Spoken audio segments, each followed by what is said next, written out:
Welcome to A Story Apothecary, a podcast filled with medicinal and healing stories. My name is Nana Timova, and I'm a storyteller and a pharmacist, and stories are medicines which I dispense. In this podcast, you will find my prescriptions of stories for the body, mind, heart and soul. So I invite you to join me as we enter the healing world of stories together.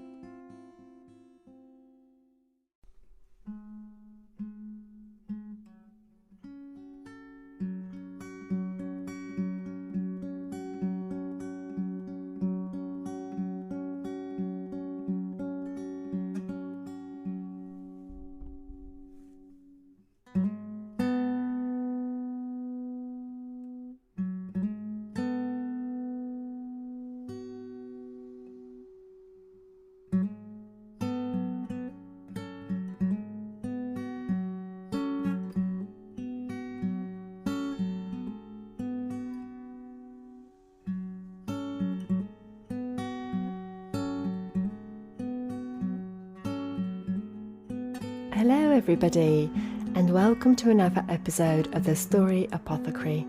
I'm so glad you can join me. I'm recording this on quite a grey Monday afternoon in the middle of November, where the days are getting shorter and the nights are getting longer. I've had a bit of a wild weekend. I had a feature of me in The Guardian, and it's been amazing.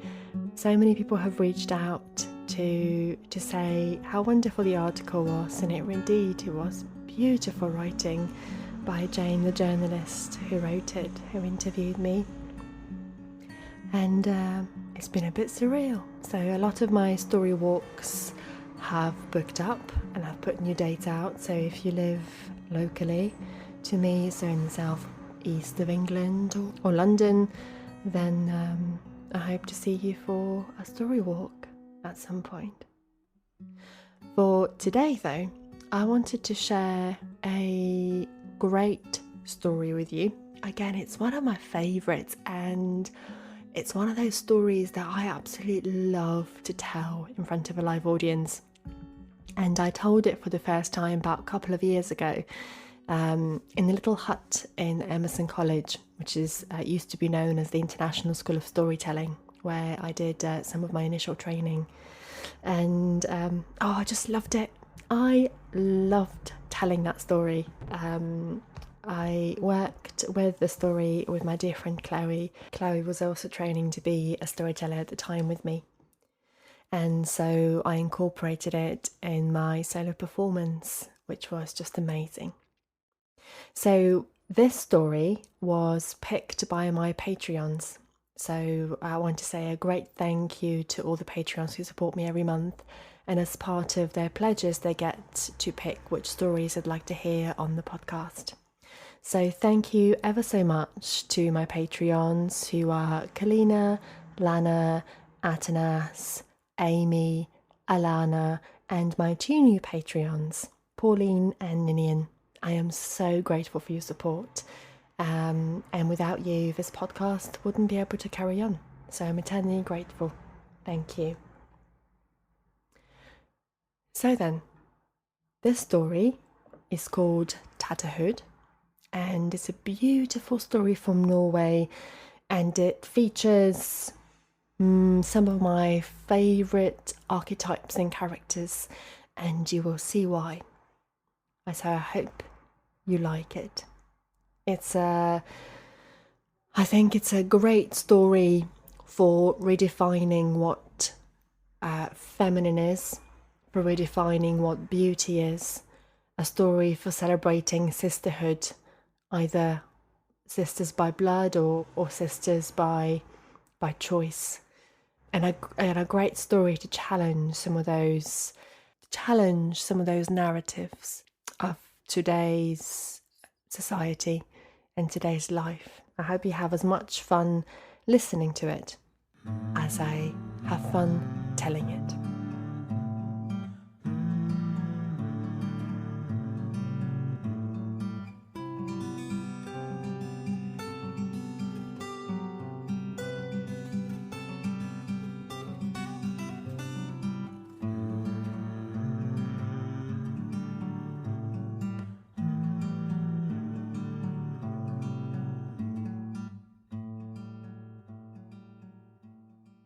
Once upon a time, long, long ago, there lived a queen and a king.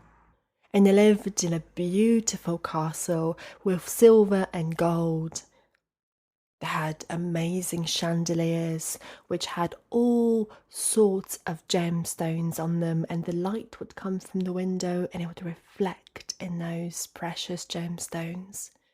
They had the softest beds, covers made of geese feathers, and pillows of the softest goose down that you could possibly ever wish. So soft that as soon as they lie, they were transported into the realm of dreams. Carpets made of beautiful tapestry with the most skilled weavers of the land.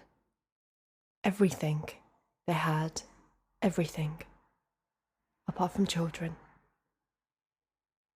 And the queen, it made her very sad. She seldom had a happy hour, so much she longed for a child to call her own. She was exclaiming how dull and lonesome she was in that place of silver and gold. She would often say to her husband, "If we only had children, there would be life enough in this place."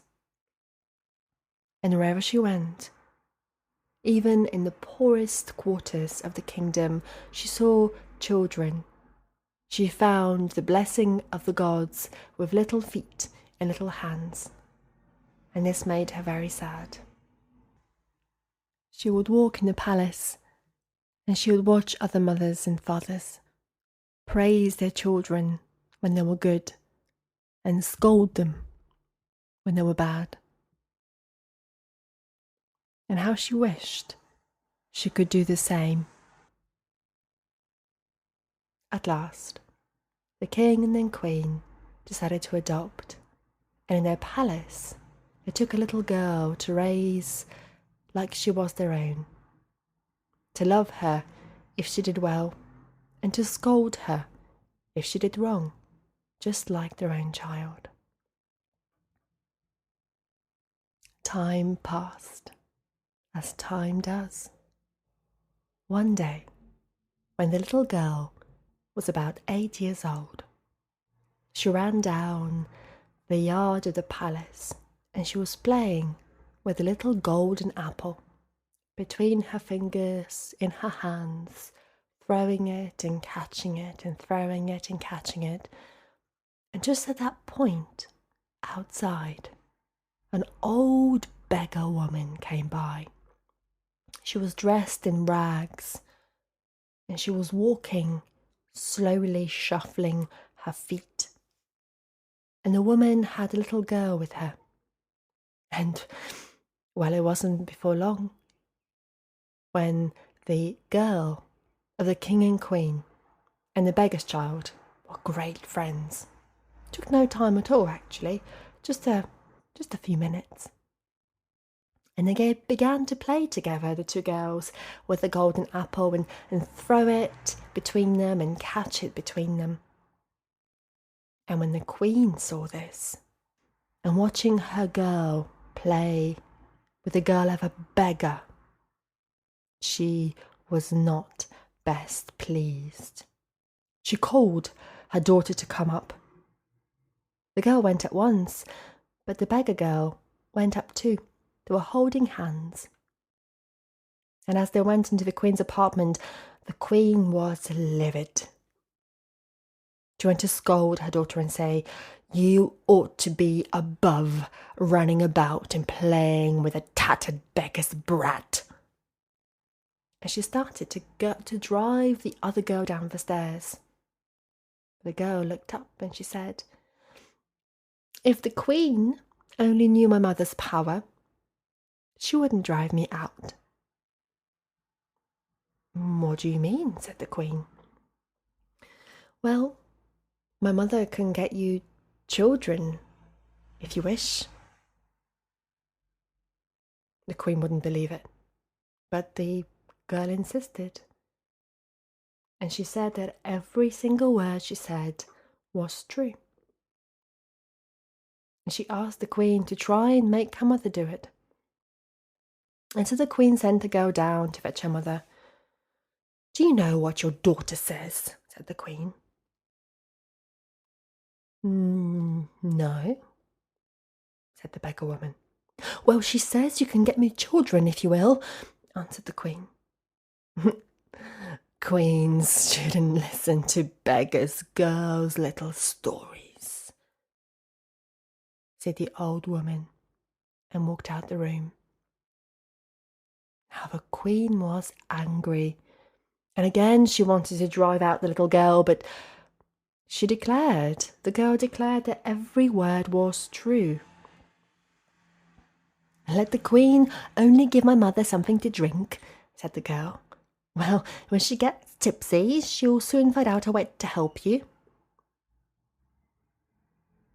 The queen was ready to try, so the beggar woman was fetched again, and treated with much wine and mead as she wanted. And she was given and plied with wine and plied with mead, and, well, the old woman didn't need much of an invitation. She drank merrily. She drank and she started to laugh and hiccup wildly. And it wasn't long before her tongue began to wag.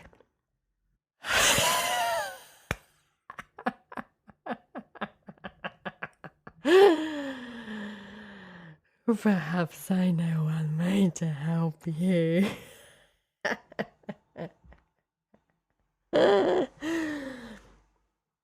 laughed the beggar woman.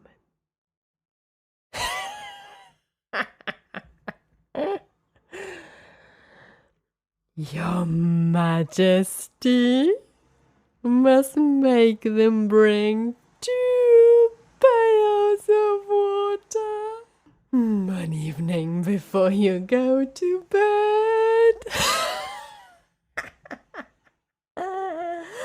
Wash yourself in each of them, and then after, throw the water under the bed. Throw the water under the bed. And in the morning when you look under your bed, there'll be 2 flowers. 2 flowers. A beautiful one. So beautiful. So beautiful. And an ugly one. Eat the beautiful one. Eat the beautiful one. But leave the ugly one alone. Be careful not to forget this last bit of advice. Well, the queen did what the beggar woman had advised her to do. She had water, 2 pails of water brought up to her, and she washed herself in each of them. She emptied them under her bed, and she went to sleep, dreaming and thinking and wondering. In the morning, she had a peek under the bed, and there indeed were 2 flowers. One was ugly and foul. It smelled like rotting feet and had maggots come out of it. It was the most hideous thing she had ever seen or ever smelt. But the other one was so bright and so beautiful, and it smelled like a summer's day. It was so lovely. She had never seen anything like it. And so she ate it. And how it tasted. It was like music being played on her taste buds. It tasted so sweet. She couldn't help herself, and she ate the other one up too. "I'm sure that it couldn't hurt me one way or another," she said. And sure enough, After a while, after 9 months to be exact, the queen, she was in labour. The midwives and the wise women helped her. A difficult labour it was. And so she gave birth. She gave birth to a girl. And when the girl came out, she had a wooden spoon in her hand and rode upon a goat. She was disgusting and ugly, and the very moment she came out in the world, she bowed out, "Mama! If I'm your mama," said the queen, "may the gods give me grace to mend my ways." "Oh, don't be so sorry," said the girl and the goat, "for one will come out after me who is much more beautiful than I am." And after a while, the queen had another girl. She was beautiful and sweet. No one had ever laid such eyes on such a magnificent child. Well, you may be sure the queen was well pleased. The elder twin they called Tatterhood, because she was always so ugly and ragged, and because she had a hood which hung about her ears in tatters. The queen, she was disgusted by her. She could hardly ever look at her. And the nurses, they tried to shut her up in a room by herself, they tried to exile her out the house, but it did no good. She always wanted to be where the younger twin was, and no one could keep them apart. Now, one winter solstice, on the longest night of the year, when they were half grown up, there was a frightful noise and clatter in the hallway beside the queen's apartment. Tatterhood, she was curious what made this noise outside. "Oh, don't worry," said the queen. It's not worth asking about." But Tatterhood was a curious girl, and she wanted to know. And what she decided to know and to do, she would always get. And so finally the queen told her it was a pack of trolls and witches had come to celebrate with them, to celebrate the winter solstice. Tatterhood said there was no problem. She would go outside and she'd just drive them away, and she'd ask them to leave. Now the queen and everybody thought that was a terrible idea, and they tried to stop her, but Tatterhood, she just had to go out and drive the witches and trolls, and that's what she did. She asked the queen, though, to be very careful, to keep all the doors and all the windows shut, so that not a single one of them would open the least bit. And having said that, she went off with her wooden spoon upon her goat to hunt and drive the witches and the trolls. There was such a commotion in the gallery. The like of it had never, ever been heard before. The whole place creaked and it groaned, and every joint and beam were going to be torn out of its place. Now, I can't tell you exactly what happened, but somehow or other, one of the doors did in fact open just a little bit, and her twin sister just peeked out just to see what was going on with Tatterhood, and put her head in tiny through the opening, and whoosh, came an old witch and whipped off her head and stuck a calf's head on her shoulders instead. And so the princess ran back into the room on all fours and began to moo like a cow. Tatterhood came back and saw her sister, and she was angry. She scolded them all. They hadn't kept a better watch, and now her sister was a calf. "I'll see if I can set her free," Tatterhood said. And she asked of the king, her father, a ship full of sails and a good load of stores for a long voyage. He asked her to take a captain or sailors, but she said no. She would sail away, just her and her sister, just the two of them. They needed not anybody else. And there's no holding her back. And at last, they let her have her own way. Tatterhood sailed. She sailed upon the ocean, the deep blue ocean, along the waves. Her ship went up and down with the sea foam. She travelled with her sister for many, many weeks. At the end, she steered right up to the land where the witches and the trolls lived. There she told her sister to stay quite still on the boat, on board of the ship. And she herself, she rode her goat to the witch's castle.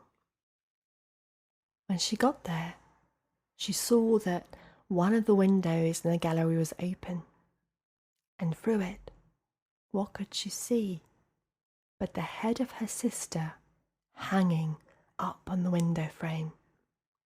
And so she jumped through the window into the gallery, snapped up the head, and off with it she went. She rode her goat, rode it like the wind. The witches, they came after her trying to get her head back, but no, they flocked around her thick as a swarm of bees or a nest of ants. But the goat snorted and puffed and butted his horns, and Tatterhood beat and banged about them with her wooden spoon. And so in the end, the trolls and witches, they had to give up. And Tatterhood she went back to her ship. She took the calf's head off the shoulders of her sister and put on her human head. And her sister became like a girl again, like nothing had ever happened. And after that, she sailed a long, long way to a strange king's realm. For weeks again, they sailed and they sailed.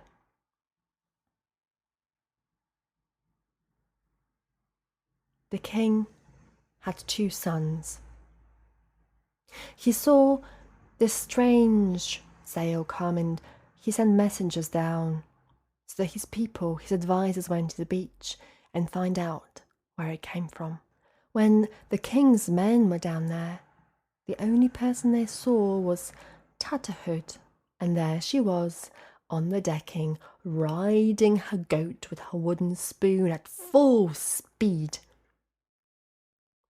Her streaks of wild hair streamed in the wood. All the men were amazed at this sight. They had never, ever seen anything quite like this. And they asked if more people were not on board. There were more people on board indeed, Tatterhood said. She had a sister with her. They wanted to see the sister, but Tatterhood said no. No one shall see her unless the king comes out himself. And as she said it, she began to gallop about on her goat until the deck thundered again. And when the advisors went back to the king, they told him what they had seen. And the king wanted to set out at once and see that girl that rode on the goat. He went there with his youngest son. And when he arrived there, the king and his son, Tatterhood brought out her sister. And she was quite different to her, they thought. They observed her sister was so beautiful and so gentle. The king's son immediately, he fell head over heels in love with her. They went to the palace, and the prince wanted to have the sister for his queen. But Tatterhood, she said, no. You cannot have her in any way unless your brother, the older prince, unless I am able to marry him. There was a lot of wide eyes in that room, as you may have guessed. The other prince did not want to do that at all, because he watched and saw Tatterhood was a very odd, ugly, dishevelled girl on a goat with a spoon in her hand. But the king and all the others in the palace and his brother, they talked him into it. And finally he had to give in. He promised to take her for his queen. It went sore against his grain. He was a very sad man indeed. The next few days were full of preparations for the wedding. There was baking and brewing and cooking and sewing and making and gardening and decorations and food. Oh, the smells and the sights, I couldn't tell you how wonderful they were.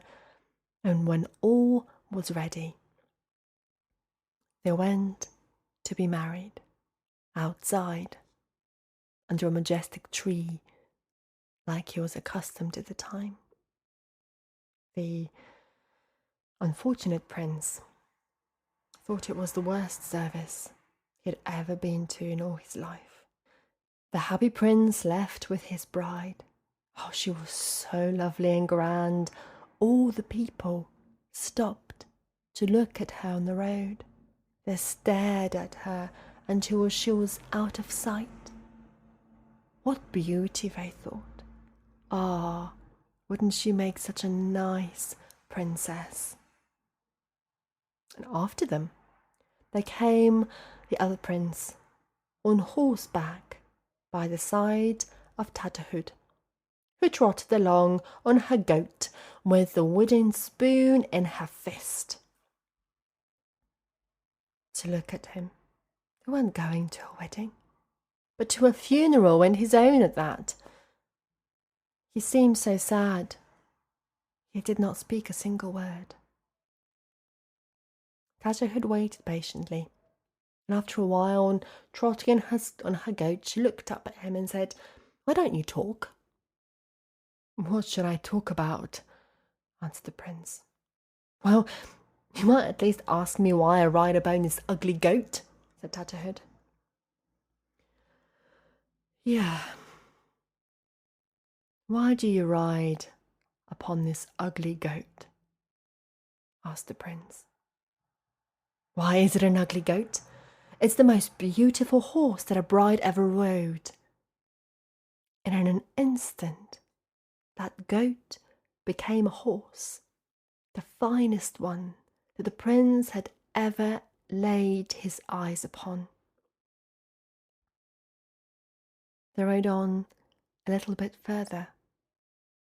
The prince, though, was sad, just like before, and there was nothing but silence between them. So again, Tatterhood spoke, and she asked him, "Why don't you talk?" "What should I talk about?" said the prince. "Well, you could ask me why I ride this ugly spoon in my fist." "Yes, why do you ride with that ugly spoon in your fist?" said the prince. "Why is it an ugly spoon? Well, it's the most beautiful golden-tipped rowan wand that a bride ever carried." In an instant, it indeed became a beautiful rowan wand. They rode again a little further, but the prince, he was still so solemn, his eyes heavy, his lips not uttering a word, just sighs. In a little while, Tatterhood asked him again why he didn't talk, and she told him to ask why She wore such an ugly grey hood on her head. Why do you wear such an ugly grey hood? Asked the prince. What, is it an ugly hood? It's the brightest golden crown that a bride ever wore, she said. And indeed, it became a glistening crown at once. And still they rode further and further, and the prince, he was still so sad. He rode his horse without a single word, silence growing between them like a deeper, deeper chasm. But his bride, she just asked him again why he didn't talk, and told him to ask her this time why her face was so ugly and grey. Yes, said the prince. Why is your face so ugly and grey? Am I ugly? You think my sister is beautiful, but I am 10 times more beautiful than my sister, said Tatterhood. And when the prince looked at her again, she was so beautiful. She had been so beautiful all along. And after that, well, the prince certainly found his tongue. He no longer rode along with his head hanging down in silence. There was merriment and laughter, and they drank the bridal cup both deep and long, and after that, both the princes and the king, they set out with their brides to the princess's palace. And there they had another bridal feast, and I drank once more, both deep and long. There was no end to their celebration. Now I can tell you that Tatterhood sometimes still decides to ride her goat and her wooden spoon if she wishes to, just for fun. If you go to the king's palace, there will indeed still be a drop of the bridal ale left for you.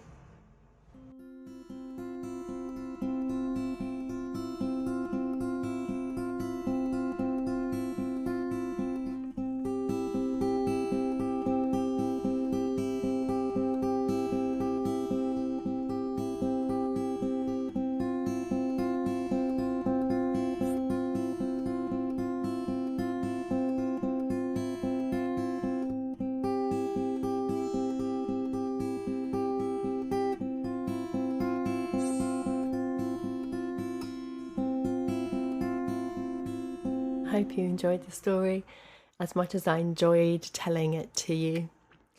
It's so special, and I think it really challenges some of the beliefs of what it is that women should do. And why can't women ride goats with wooden spoons in their hand? I think they can. And Tatterhood is such a wonderful, wild and brave woman. I think there could be many more Tatterhoods in many stories. And we need more Tatterhoods in the stories that we see. And I know that there are many like her out there. It's a story about bravery. It's a story about knowing your mind. It's a story about wise crones and doing what you're told you shouldn't do because that's human nature. And it's a story about different facets in ourselves, as perhaps all stories are. So next time that you cook dinner with a wooden spoon, I hope that you get to think about Tatterhood and her lovely wild goat and her crazy wild hair as she rides upon that goat with her wooden spoon. May that image bring you laughter and delight. And may you also have the courage to do the things you want and be the person that you want outside of the norms. And may you find the strength to do so with the right people around you, forming your brotherhood or your sisterhood. And may you find your tribe who realise that you too, with your spoon on a goat, with a tattered hood between your ears, have been beautiful all along, just the way that you are. And with that, I shall leave you to enjoy the rest of your day and ponder on the story. And may we meet in the Story Apothecary next time. Thank you to In Feathers for all the beautiful music that he produces for this podcast.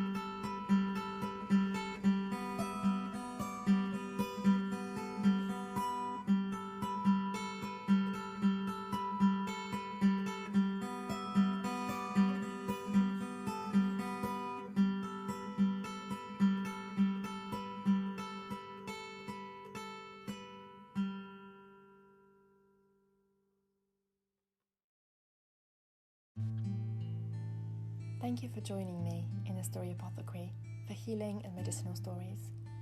I hope we'll meet again. Until next time.